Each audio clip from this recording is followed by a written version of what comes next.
Welcome back to 360 Sports. It's a cold day here in State College. It's a beautiful day in Augusta National, but today we're talking about NBA hoops. I'm your host, Cameron Coulter. Alongside, we got Owen, we got Rob, we got Brendan. Jumping right into it, Steph made his return last night, 29 points off the bench, I believe. A couple assists. He missed the game winner. How do we feel about Curry's return to the Warriors?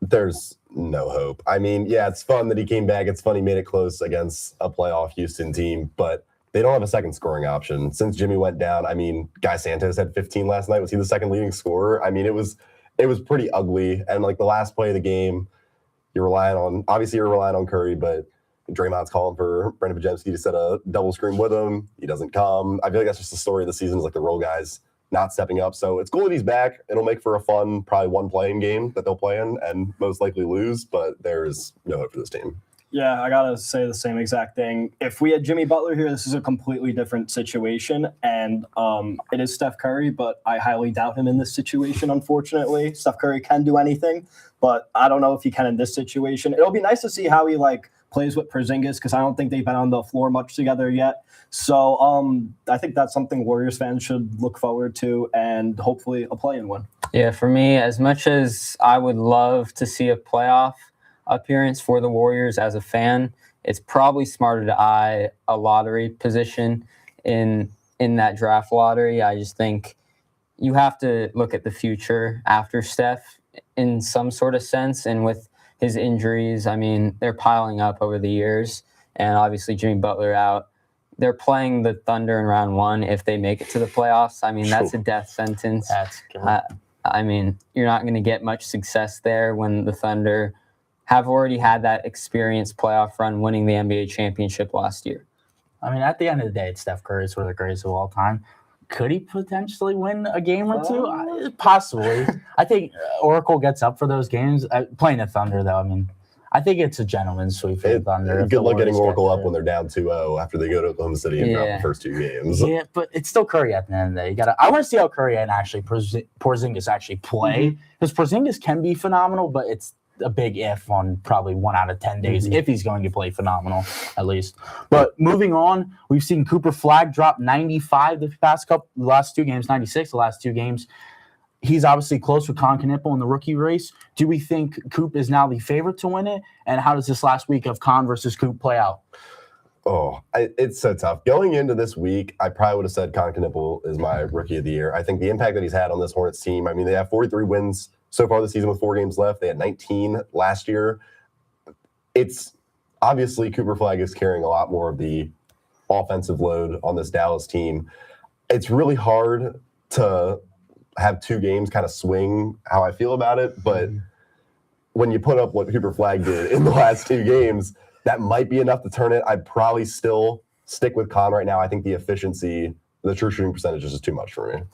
I mean, this is the best rookie I've seen since LeBron. This kid is unbelievable. We're going there already. The flag. Salute the flag. Going there already. He is unbelievable. He dropped 51 points on Paolo Banchero. We're not going to act like Paolo Banchero isn't a borderline superstar in this league. And then he just follows it up with another 40-point game. So, I mean, when I pick award winners, I go consistency. So last week I said Con. But I mean, and he's also shooting on 50, 40, 90 splits. Con's been awesome, and he's a sole reason why the Hornets are in the position they are today, sitting at, I believe, the 8th seed, something like that. And I mean, I can't deny greatness when I see it right in front of my eyes. Yeah, I still like Con. I value winning basketball at the end of the day, and the Hornets are on the precipice of their first playoff appearance in a decade. So, it's in Con's rookie year, so you can just see the impact he's made. He's had historic records in franchise history for the Hornets with those 3-point records. On the other side, you have Cooper Flagg with all those teenage records. So it's basically, what history do you want more when it comes to this Rookie of the Year race? And the other thing, I mean, he only has played 66 games. I know in the current landscape that is a lot, but Con's played in every game. And like you said, this is probably the best Hornets team that we've seen. Is it crazy to say ever? I mean, this is probably the best since the 90s, Glenn Rice, Del Curry. They've never won. It's been a while. They've never won a 7-game series in the playoffs in their franchise history. This could be the team that does it if they get a first-round bye with a Cade-less Pistons team. I mean, when you got a rookie that's I don't want to say leading because there's a lot of faces, LaMelo Ball, Brandon Miller, all those guys. But when you're doing something like that, it's hard for me.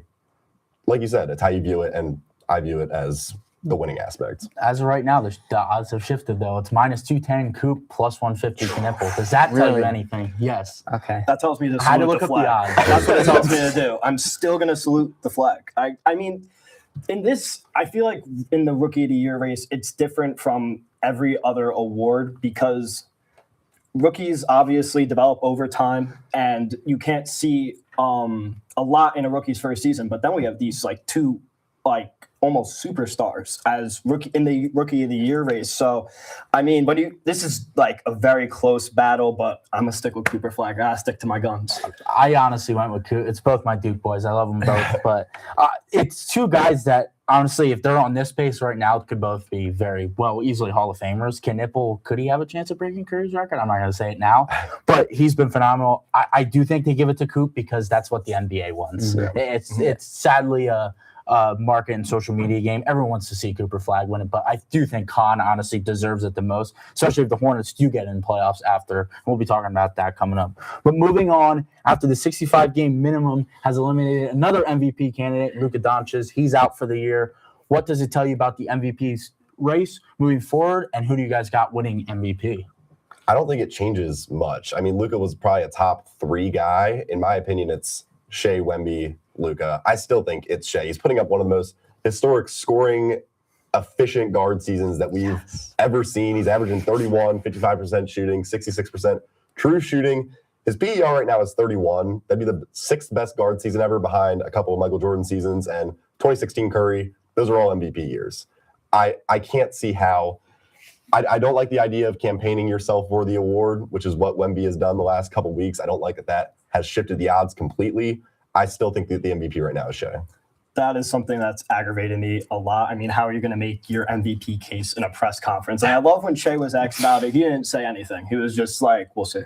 But this race does sound very familiar to me. The supreme scorer, best player on the team, a defending champion, going against a more complete two-way player, making a case on overall impact and defensive dominance. 93, Jordan Hakeem, and now we have Wemby and Shea. I'm not comparing the players. It's the concept. The concept's there. You have this great defensive guy who is, the plus minus to what the Spurs were predicted this year to how they're performing is unbelievable, and you can't deny that. So personally, I have Shea. He has 88. He had 88 first place votes, and Wemby had 8. So that, and also the efficiency for me. I gotta go with Shea. Yeah, we can talk about Wemby, but he'll have his time soon enough. I mean, he's got so many years ahead of him. I got to go SGA here.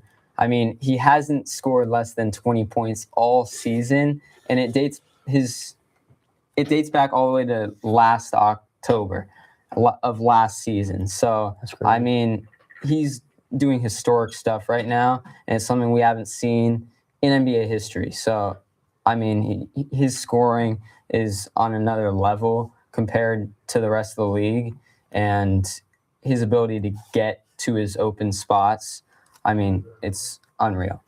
Especially when you look at the team as a whole. I mean, the success that he's had without Jalen Williams for a good part of the year, without Chet Holmgren at times, his winning percentage is in the high 80s without the second best player on the team. And then a guy like Wemby, obviously, the defensive impact is probably something like we've never seen before. But when he's off the court, they're still a good team. I mean, he's playing around 30 minutes a night. 35, I believe. Yeah, but that's why he's going to win Defensive Player of the Year. Exactly. He's got the depoy. He doesn't need the MVP too right now. Let's relax. We don't need all that right now. But he'll definitely get his MVP, no doubt about it. I mean, he's the depoy though. Yeah. No Jokic?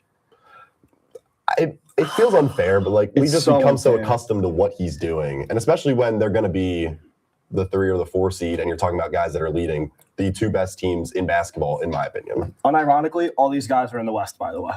That's the problem. Yeah. That is insane. It's just Just gonna crazy put for me. that We're out not there. going to mention, like you were saying, it kind of, we've come accustomed to it. Mhm. It's not regular what he's putting up, what Wilt did in the 60s and 70s when he played. Yeah. Obviously, no one, but Jokic is doing this on a day-to-day night, and we're just that's Jokic. It's for you. whatever. I have Shea too. I just think he's been completely dominant. Obviously, Thunder have had injuries. If you haven't watched basketball, Thunder have been without Jay Will for a while. They've been without some of the role players. I know Joe was out for a while. Hogan was out for a little. No one better to talk about Shea than Rob. Obviously, loves his Shea. We're not going to get into those. No, debates. we don't got to get into it right now. But Shea No. minus 300 to minus 2,500, depending on the spreadsheets. I love my odds, but Jokic is right there. Wemby's right there. Wemby's phenomenal. We were saying they're all in the West, and they're 1, 2, and then possibly 3 or 4. That's going to be a gauntlet if all those teams win. And especially with Luka, I mean, we were talking about him being out of it.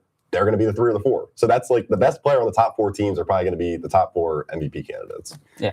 He is getting the accelerated whatever foreign process going. We'll see how that goes. I don't know. That's a terrible see. picture. But moving on, obviously we have the playoffs coming around, but we want to get to the draft. Obviously we got UConn, Michigan tonight. So let's go to the board and give our best prospect fit for one lottery team. Owen, we're going to start with you. Okay, so I got the Kings selecting Caleb Wilson. I think people forget how good of a prospect he was building himself up to be over the course of the season before his injury. I mean, you talk about the big 3 prospects, but he was building himself up as that 4th guy. And the Kings, they need front court help. Domantas Sabonis is not a long-term solution. They have Precious Achiuwa, Maxime Reynal, who've shown value as rotational pieces. But Caleb Wilson's the type of player that you can build your team around. This is one of those drafts where, like, if you're anywhere in the top 4, you're happy with what you get because he'll likely be like the consolation prize kind of for the 4th team. And this is probably the best consolation prize you can get. Yeah, I mean, obviously he hurt his hand again dunking in practice the night before the tournament. Again, would North Carolina went farther with them? They probably would have beat VCU, but I don't see them. I don't think their team was built to make a run. Yeah, no. Very impact player. But moving on to Rob, you're up. All right. So let's see if this team gets the same lottery odds as last year. So I got Darius Acuff to the Mavericks. Darius Acuff would be the perfect piece next to Cooper Flagg. He's a dominant scorer. He's a great passer. And he just this season joins John Stockton in leading the SEC in points and assists. This kid's unbelievable. And a lot of people question his defense. Well, guess what? He's not going to have to play a lot of defense. Cooper Flagg's a defensive anchor on that team, and they got Gafford and Lively in the paint. He's not going to have to do much. All he has to do is be consistent, and he's got to learn from Kyrie Irving, too. I mean, that's a phenomenal person to have as a mentor. So I think Darius Acuff to the Mavs would be a match made in heaven. That dude's a beast. Yeah, I mean, he's dude's one of those fun. guys that he could go to like a top team and probably put up 25 a night when he enters the league. But if he can have a guy like Cooper Flagg to lean on and that defensive front court. And also, too, you could throw him at the 2 if Kyrie comes Yeah. back. He's playing like solid. You could throw him at the 2. I know he doesn't have the defense, but you got Coop at the wing, and you have guys down low, and you could pick up people in the all season as well. I don't think it'll be that much of a worry because when you're selecting Acuff, you're selecting an offensive juggernaut. You're not going for any defense. No. Little Shea type player, possibly. Well, no, Shea is very good at that. Overshadowed by the entire roster. So So moving on from Rob's takes on Shea. Brendan, you're up. Give us your pick. I've got another guy that it would be kind of a fit move, which you don't often see in the top 3. You also don't see a team that just played in the NBA Finals picking in the top 3. It'd be AJ Demancia to Indiana. Could you imagine a lineup of Tyrese Halliburton, Aaron Nesmith, Demancia, Siakam, Ivica Zubac? Is that not like a top 2 team in the East? That's probably a title contender. Then you got guys like Andrew Nembhard off the bench, Benedict Mathurin off the bench, TJ McConnell, Jay Huff, Jarris Walker. That team is loaded. This is a team that obviously riddled by injuries this year with Halliburton being out for the entire season. Trading for Zubac, he hasn't really played it all yet. This is an absolute position of need, is kind of a do-it-all wing. A lot of teams could use a guy like that. But then you don't have to go into the playoffs with a 3-guard lineup like they did last year. He would fit in beautifully. He's arguably the best player in this draft. In my opinion, I think he is the best player in this draft. He could do so many things for this team, and they'd be right back into title contention if they get him this year. As a Cavs fan, I don't want to imagine that. I'm good. no, if they get a wing, I mean, they've been missing a wing. That's really it. Even during that title run, I mean, if they had AJ Demancia going against the Thunder, Yeah. or if they maybe had Halliburton the entire game, they're winning the finals. Like, I mean, they're on. This team actually has like the craziest fall off I've ever seen. I didn't think Halliburton made that much of an impact till he hasn't been playing. I mean, people forget, like, Siakam's averaging 25 this year. Obviously, next year, I don't think it'll be that much because they'll have more pieces back. But they ran a 3-guard lineup in Game 7 last year, And the Thunder were able to take advantage of that. If they can play big, which is kind of the key in the modern NBA, this would be an incredible team. Yeah, they could be getting a top 3 pick, and they were just in the NBA Finals last year. I mean, It's almost perfect. fully healthy. I Yeah. mean, that roster's loaded. A lot of injury concerns on that roster. That's my only be my only concern. This is about an the ideal Warriors. situation. It is. But moving on to my pick, we've said both my team and player already, but different times. I'm going Darius Acuff to the Kings. The Kings are in just cap hell. We'll say how it is. They're paying DeRozan, Levine, whoever else is on the team, Sabonis. They need a franchise star. This is a guy that's, like Brendan was saying, is going to come in, average 25 a night. He'd be perfect for that team. I said it before. He reminds me of Shea, just obviously no defense. The Sacramento Kings just need someone. I thought it was Fox. Obviously, that didn't pan out. Acuff would be perfect for the foreseeable future for the Kings, at least. The Kings need something. They just Yeah. need to get into the top 4 spot and just pick someone. You said the really Kings it. twice with this. Yeah, two different guys. they just need something, man. They need some type of energy to them. I don't know. Yeah, they've failed guards in the past, though, with De'Aaron Fox, and then they trade away Tyrese Halliburton. I mean, they're not great at roster management, so we'll see if they are in position to draft Acuff or Wilson, what they do with them. They'll probably take a forward. But moving on, we got some close races. We got the 3 seed in the West being determined by 2 games. We got the 5 seed in the East being determined by 2 to 3 games. Who do we think gets these spots? Who goes into play? And who gets out of playoffs? What are we thinking? Looking at the Western Conference, like we were just talking about, the Lakers and Nuggets, they have the same record right now. They're fighting for that 3 seed, which could be very important because that's the difference between playing a Houston and Minnesota team, a Minnesota team potentially without Anthony Edwards. We'll see what his status is heading into the playoffs. But the Lakers, we saw it against Dallas. They're not going to have Austin Reeves or Luka for the last couple games. They're not going to win more than 2 of their last 4. But then Denver, on the other hand, like we were talking about earlier, they play OKC, they play San Antonio. So it really is a battle of Denver. You got a tough road ahead of you. The Lakers, you have a tough test internally because you don't have any offense right now. So it'll be interesting to watch. Yeah, and you also have a big wild card game in the Rockets going against the Wolves too. I think later this week. It's April 10th. Yep. Yeah, I wrote down the date. Rockets Wolves. Yeah, that'll be a big determining factor. I think the Lakers are going to drop obviously because of no Luka, no Austin Reeves, like you said. But I think the Nuggets could gain a lot of fire going into the playoffs. They're already on an 8-game win streak, and their next 2 games are against the Spurs and one of them's the Thunder, and they got another. They got the Blazers tonight, I believe. Yeah. All right, so they got some tough competition in next week, but if they win these games, they could be red hot going into the playoffs, and Jokic red hot going into the playoffs is scary. Yeah, So- I'm looking at who's hot, and as you said, Nuggets are in an 8-game win streak. You look at the Rockets; they were kind of skidding out towards down the stretch. Now they're picking up the pace. They're on a 6-game win streak, and they've gotten back into this conversation. So it's anybody's game. It's anybody's seed for that 3 seed, and Lakers are on 2-game skid without Luka. Down the stretch, I think that'll hinder them, but I think it's between the Nuggets and the Rockets to take that seed. I saw something on Instagram. It said, "LeBron, if this is your moment, if you get past Well, someone, if you win a unfair. championship listen. somehow with someone, this is your moment to possibly LeBron also get to dropped Jordan 30 status." against the Mavs. Only reason the game's close because LeBron Yeah. James is playing. They just I can't mean, play he's a lick of defense. 41 and actually is still carrying a squad, which is amazing. That's my goat. I want to look at the Eastern I was Conference going to say, moving on to because the East. I think it's really interesting between the Knicks and the Cavs right now. If I had to guess, I would say Cleveland jumps the Knicks for that 3 seed because they play Atlanta twice, Memphis, and Washington. That's at least 2 wins. They're probably going to be they might just split with Atlanta, but even then you're winning 3 of your last 4 and you're only a game behind New York. So I would have Cleveland jumping them. Atlanta's been really good so far. The Hornets, as we were talking about earlier, they're making a push to kind of get out of that play-in spot. Everyone's from the 6th to the 8th seed, they're all tied in the standings. So this could be really interesting to see if the Hornets can somehow jump to that 6th spot. Yeah, that's really the battle here. It's going to be the battle for that 6th seed, and I think the Hawks are going to get it. I mean, unironically, the Hawks at the end of games have been turning to CJ McCollum to perform. And guess what? He's been performing. He's been hitting game winners, game tying shots. He's a pure bucket. And honestly, that's kind of what the Hawks needed. I mean, CJ McCollum isn't this elite primary scorer. They have Jalen Johnson for their primary guy. But I mean, if you have a bucket like McCollum to just come in and say, hey, here's the rock, make something happen. I mean, anything could happen. Obviously, it's a little much on CJ McCollum there, but the Hawks are also a great roster. They've been performing well this entire season. I really like Jalen Johnson. I think they're going to lock up that 5th or 6th spot.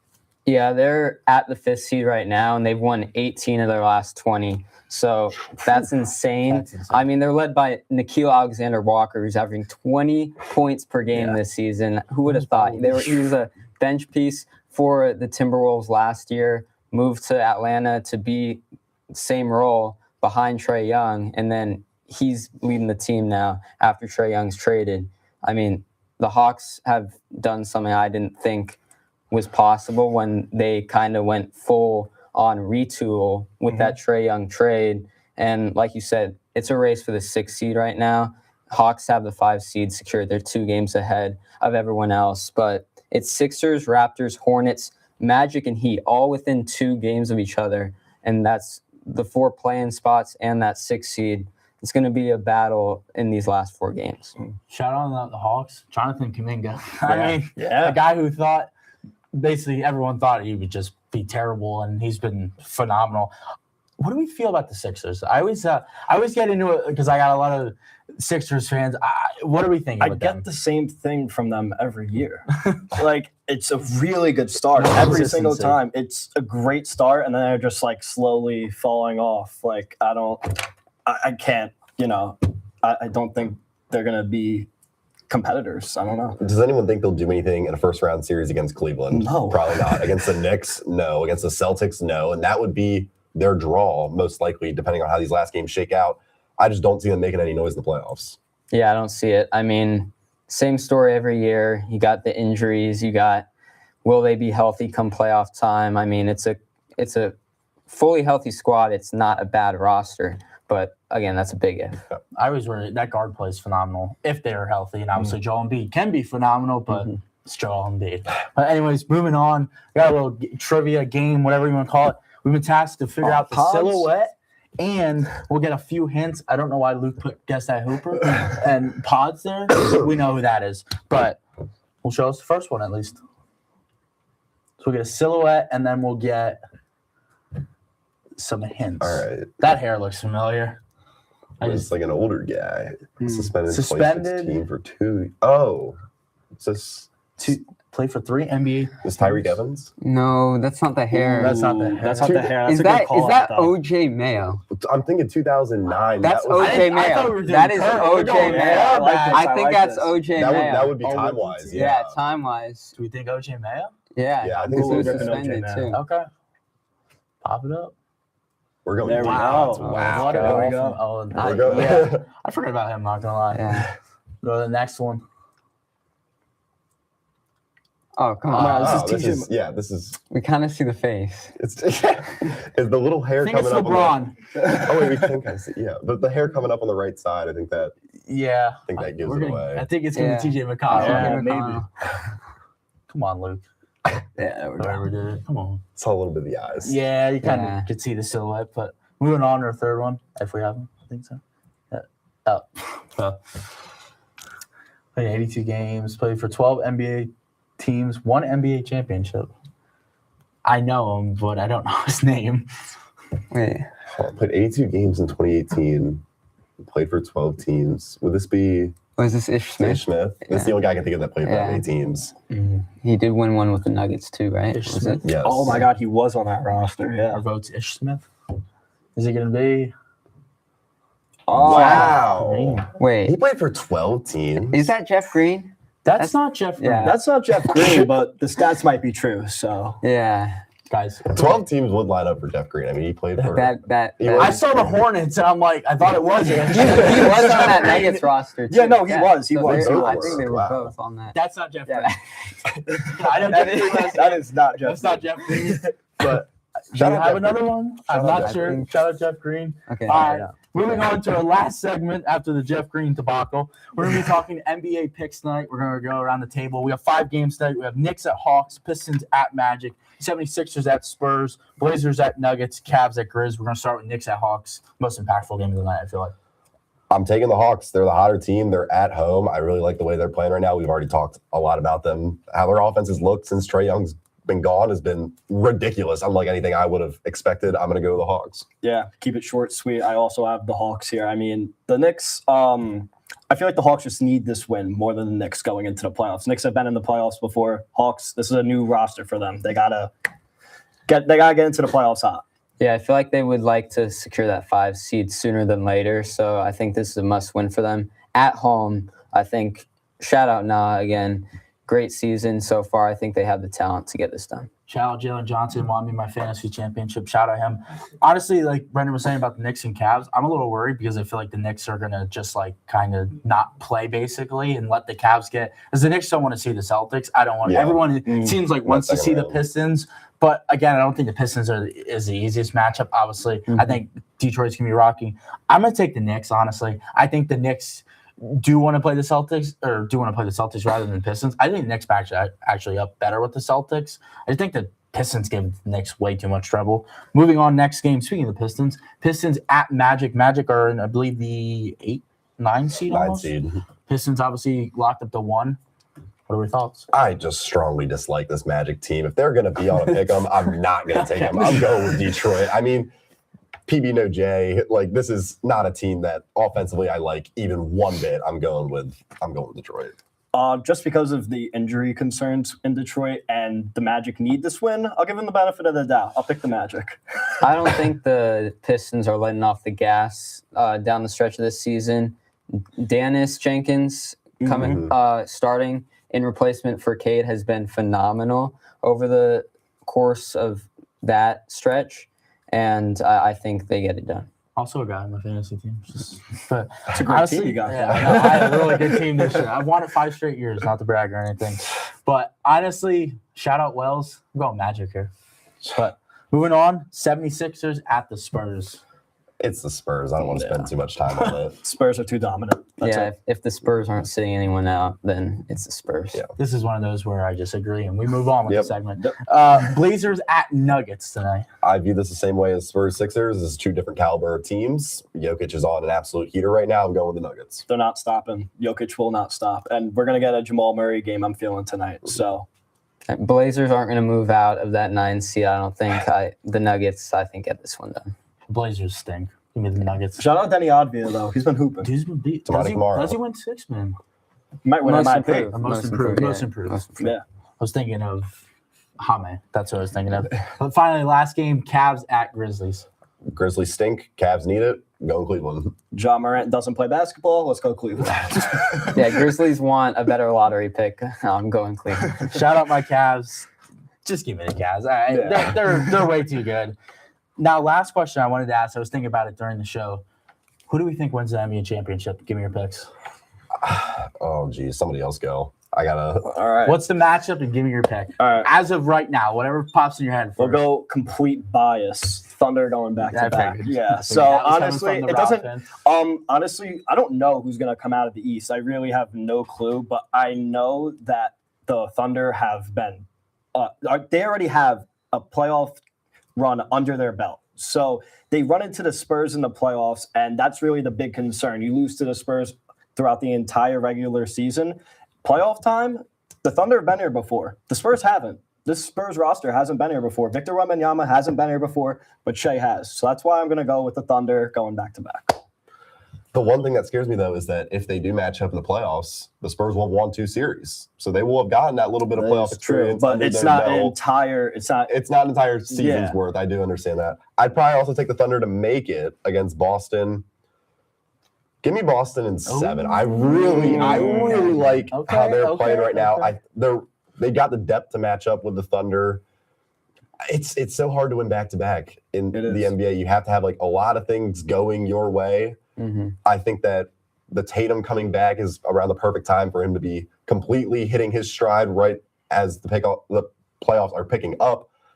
I'll be different and go with Boston. Okay. Yeah, and I'll be different in the West. I'll go with the Spurs. Why not? And then I'll have them face the Celtics, and I'll have the Celtics winning the finals. I think Jason Tatum coming back earlier than expected, I think lights a fire in them to go on a run and get back to that Give me stage. Thunder Knicks, by the way. We'll switch it up.